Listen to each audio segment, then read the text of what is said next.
Assalamualaikum warahmatullahi wabarakatuh. Perkenalkan, nama saya Nur Aizatun Niza, MPM 2019-1001. Di sini saya akan menjelaskan tentang konsep dan teori ilmu politik. Konsep ilmu politik yaitu di sini yang pertama, konsep ilmu politik. Ilmu politik merupakan suatu ilmu yang mempelajari suatu segi khusus dari kehidupan masyarakat yang menyangkut kekuasaan. Artinya di sini kekuasaan merupakan sesuatu yang dipelajari dari ilmu politik. Ilmu politik mempelajari beberapa aspek. Yang pertama yaitu ilmu politik dilihat dari aspek kenegaraan. Artinya di sini yaitu ilmu yang mempelajari negara, tujuan negara dan lembaga-lembaga negara serta hubungan negara dengan warga negaranya serta dengan antar negara lain. Sehingga di sini semua yang berkaitan dengan negara akan dipelajari di ilmu politik pada bagian aspek kenegaraan. Yang kedua yaitu ilmu politik dilihat dari aspek kekuasaan. Artinya di sini yaitu ilmu yang merupakan suatu ilmu yang mempelajari tentang ilmu kekuasaan dalam masyarakat, yaitu sifat, hakikat, dasar, proses, ruang lingkup, dan hasil dari kekuasaan itu.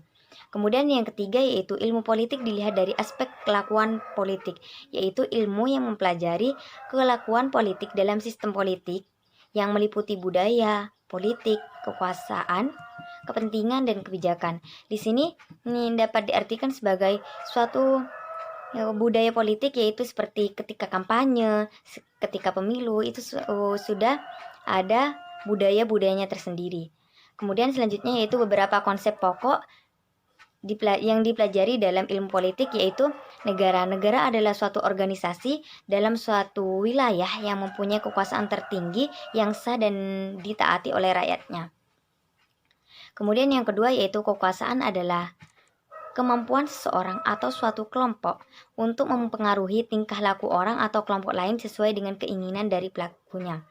Artinya di sini kekuasaan dapat mempengaruhi orang lain untuk bisa mengikuti apa yang diinginkan oleh penguasa. Kemudian yang ketiga yaitu pengambilan keputusan adalah membuat pilihan di antara beberapa alternatif yang ada, sedangkan istilah pengambilan keputusan menunjukkan pada proses yang terjadi sampai keputusan itu tercapai.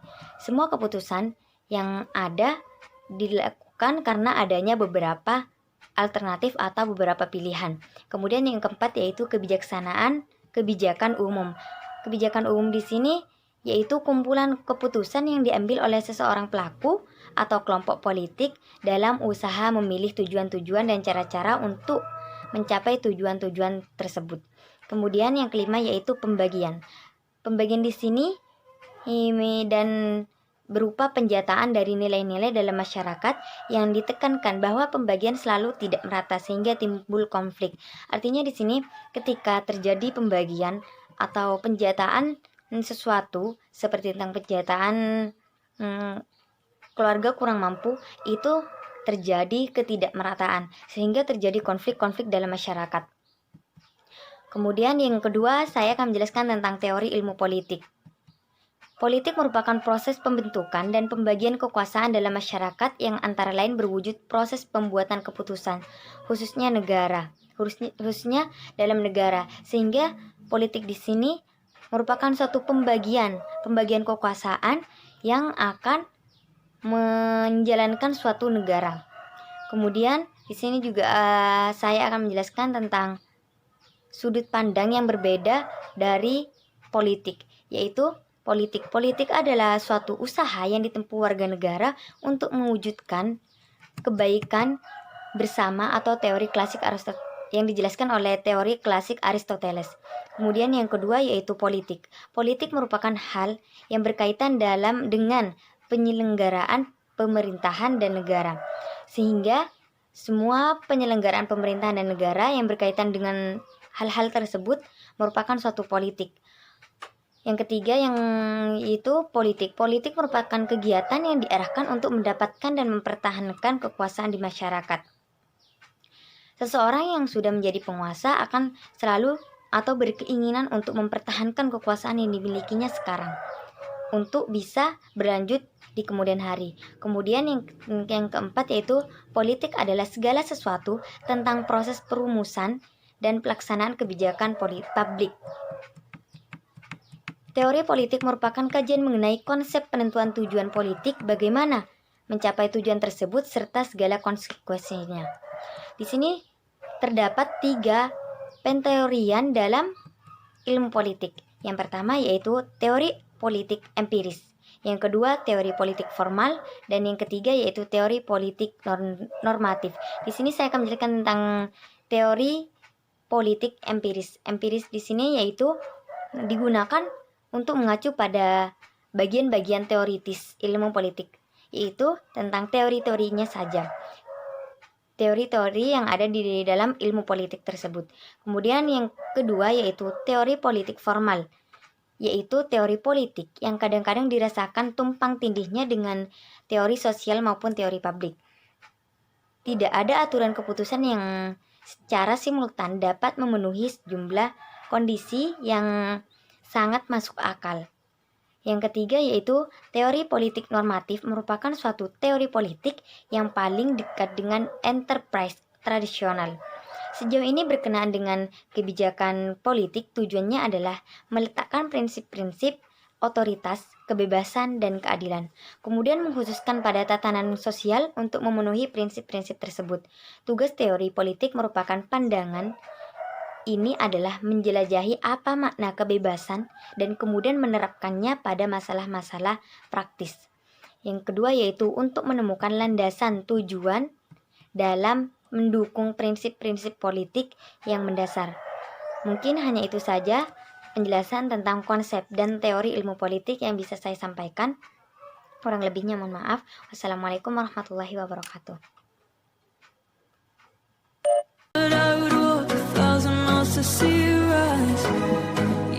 Assalamualaikum warahmatullahi wabarakatuh. Nama saya Nurul Firdayanti Arifin, NPM 2019-115. Nah, di sini saya akan melanjutkan presentasi dari kelompok kami tentang konsep dan teori ilmu politik. Nah, selanjutnya saya akan menjelaskan tentang sejarah perkembangan dari ilmu politik. Nah, di sini sejarah perkembangan dari ilmu politik dimulai pada abad ke-19 di Yunani kuno. Nah, dan mengalami perkembangan pada masa Romawi. Nah, selanjutnya di sini pada Perang Dunia Kedua, ilmu politik juga mengalami perkembangan dengan adanya politikus-politikus yang lahir di Eropa.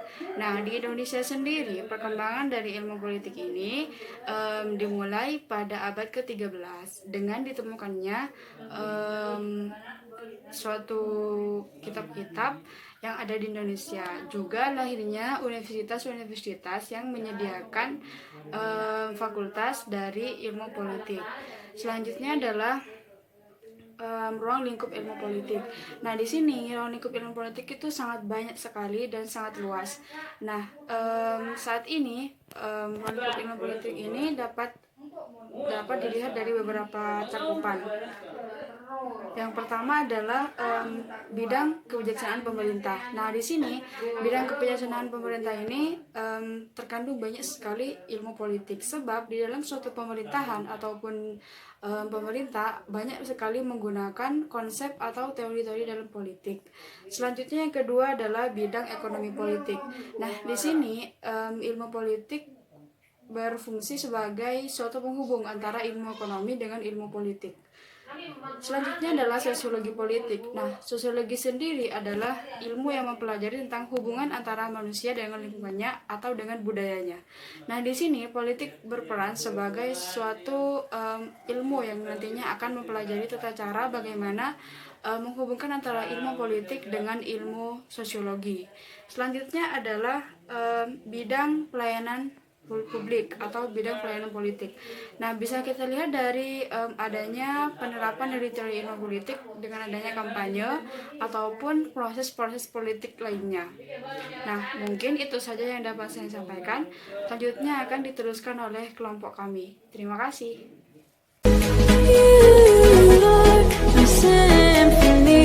Assalamualaikum warahmatullahi wabarakatuh.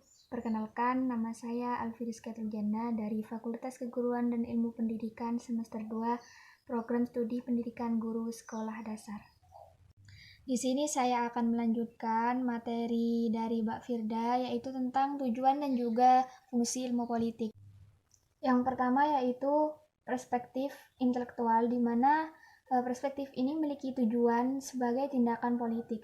Nah, perspektif ini mengukur diri sendiri sebagai titik tolak, sebab dianggap salah oleh individu sehingga individu tersebut dapat memperbaikinya.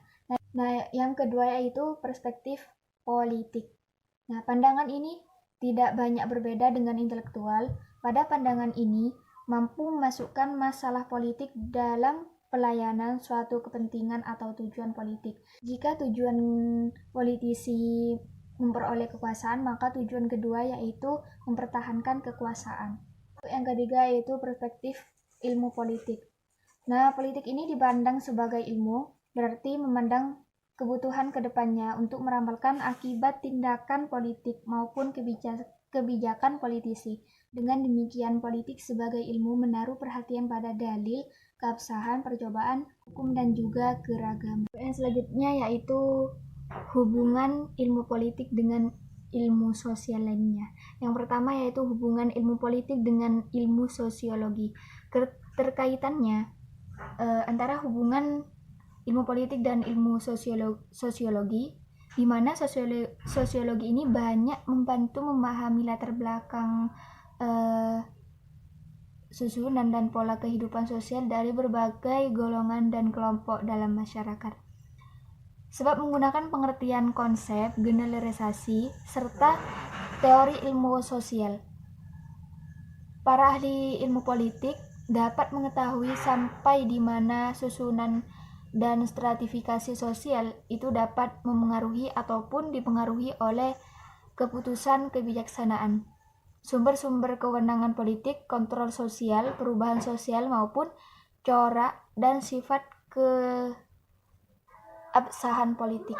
Sosiologi dan ilmu politik juga mempelajari tentang institusi makro, yaitu tentang negara. Demikian, sosiologi dan politik memiliki persamaan pandangan bahwa negara dapat dianggap sebagai asosiasi maupun sebagai sistem pengendalian. Hanya saja, ilmu politik negara merupakan objek penelitian pokok, sedangkan sosiologi negara hanya merupakan salah satu banyak asosiasi dan lembaga pengendalian dalam masyarakat. Untuk yang kedua yaitu hubungan ilmu politik dengan ilmu antropologi.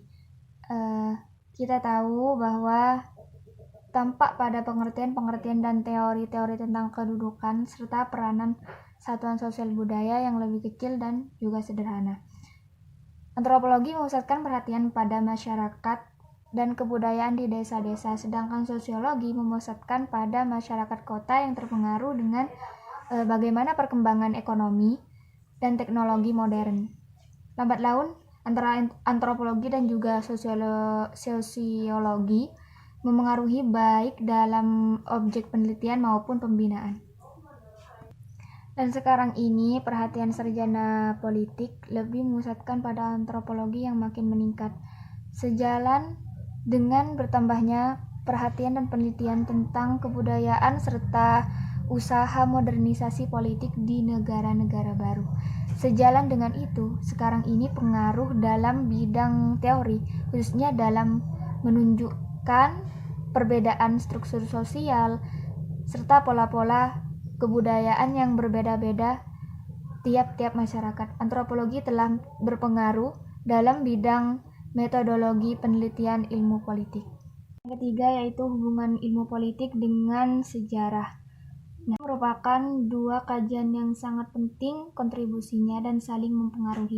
Sejarah banyak menyumbangkan fakta-fakta masa lampau untuk diolah dalam ilmu politik lebih lanjut. Perbedaan antara ahli sejarah dengan politik sebenarnya bahwa ahli sejarah selalu meneropong masa lampau yang menjadi sasarannya, sedangkan ilmu politik pada ilmu politik lebih ditekankan pada masa sekarang dan kedepannya. Keempat yaitu hubungan ilmu politik dengan geografi. Nah, hubungan dua ilmu ini sangat melekat dari dulu antar keduanya disiplin ilmu. Hal itu menyangkut dari beberapa faktor yang menyangkut geografis seperti bentuk daratan, perbatasan, dan negara lain, kepadatan penduduk, kesuburan, dan juga kandungan mineral yang dimilikinya, maupun letak wilayah itu, apakah daerah penyimpangan budaya ataukah terpencil, semuanya memiliki pengaruh politik yang perlu diperhitungkan. Yang kelima yaitu hubungan ilmu politik dengan ilmu ekonomi. Hubungan kedua ilmu ini sangat erat sekali, di mana kebenaran dalil ini dapat diketahui tanpa menganut pendirian-pendirian manusia, kehidupan sosial pada struktur perekonomian. Dalam tindak ilmu politik pada aspek ekonominya, demikian pola struktur perekonomian sesuatu masyarakat dapat memengaruhi lembaga politiknya yang sudah ada dan akan dikembangkan di kemudian hari. Jika ilmu politik mengatur kehidupan orang-orang Yunani, maka Aquamus mengatur kemakmuran material dari warga negara Yunani yang berada pada polis itu. Maka kedua ilmu yang mengatur kehidupan politik dan kemakmuran material dari warga negara polis itu sangatlah erat hubungannya. Nah, untuk yang terakhir yaitu hubungan ilmu politik dengan psikologi. Psikologi banyak mempelajari aspek-aspek intern seperti motivasi, sikap, minat, karakter, prestasi, dan sejenisnya. Pada proses mental yang terjadi dengan menggunakan analisis psikologi, kita dapat mengetahui beberapa aspek seperti latar belakang pemimpin, apakah dia berhasil atau gagal ditinjau dari aspek individunya. Itu dari ilmu psikologi kita dapat mengetahui sikap dan tanggung jawab para pemimpin ketika mendapat amanah untuk memimpin negara. Kita dapat mengetahuinya dari ilmu sosiologi ini. Sehingga sebab-sebab internal yang sering orang banyak mengabaikannya karena dianggap tidak langsung menjadi faktor determinan politik. Dengan demikian, psikologi umum maupun psikologi sosial sangat berkontribusi dalam melakukan analisis dan tindakan politik. Sebab psikologi umum maupun sosial pada hakikatnya dapat mengungkap informasi-informasi yang tersembunyi baik secara individu maupun kolektif. Mungkin hanya itu saja yang dapat kelompok kami sampaikan. Kurang lebihnya mohon maaf yang sebesar-besarnya. Akhirul kalam, assalamualaikum warahmatullahi wabarakatuh.